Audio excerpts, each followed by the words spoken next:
And myth number 3 is that demand is growing. This is what we hear all the time. And this is where we're really going to try to win on this case, is that since it was determined that PG&E needs these power plants, since the PUC granted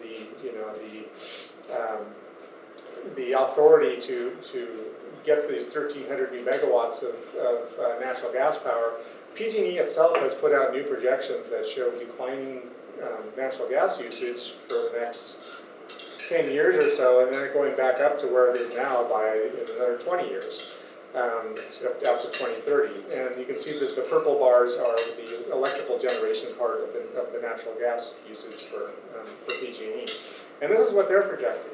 So what they're saying there is that, because the economy's taken a hit, it's going to take a little bit of a while to get that going again. And on top of that, we have efficiency measures, we have renewable generation, we have all these other things, that there's no big spike in demand expected. So those are the 3 main myths of the power plant promoters dispelled in a few words. So I kind of want to get into talking a little bit about what we do want to see happen and what can displace a lot of this natural gas. I went to an all-day workshop yesterday all about distributed generation that the PUC held, and it's pretty extraordinary how much this game has changed in terms of how much the cost of solar panels has really dropped in the last couple of years in sort of ways that a lot of people didn't expect. And beyond the debate between fossils and renewables, there's also a kind of a debate between the distant renewable projects, the concentrated solar panel projects, and the wind power projects that are located out in the desert. And then the idea of doing smaller projects in urban areas to maximize mostly the sunlight, but you can also do it with community wind and other things. And this PUC consultant put out this new report that said this is totally cost effective now. Distributed generation is gotten to such a place where it is competitive with the other energy sources. And this map just shows how the Bay Area could possibly be, just some possible sites for solar facilities. You can see it goes all the way down to the little red dots, and this is the kind of mapping that they're looking at for the Bay Area. And this is coming from the PUC, and this is the kind of stuff that the Local Clean Energy Alliance, and we named ourselves after this. So this is an extraordinary moment in history that the PUC is putting out stuff like this, and that they're talking about this, and they're talking about PG&E could procure 5,519 megawatts of distributed generation is what they're saying.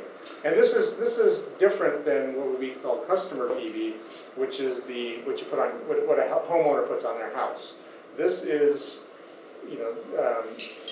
solar operators leasing a big roof on a warehouse or a Walmart or a parking lot, and they lease that property to put solar panels up and sell that straight to the grid. So it's not they're not talking about these mechanisms where homeowners can use tax districts and things like that. This is utility scale kind of projects. Rory, is the consultant you're talking about, that's not Jim Powers, is it? Bill Powers. Bill Powers? No. But, this is their own? This is them, yeah. Okay. Yeah. Cool. I mean, they admit that he was right.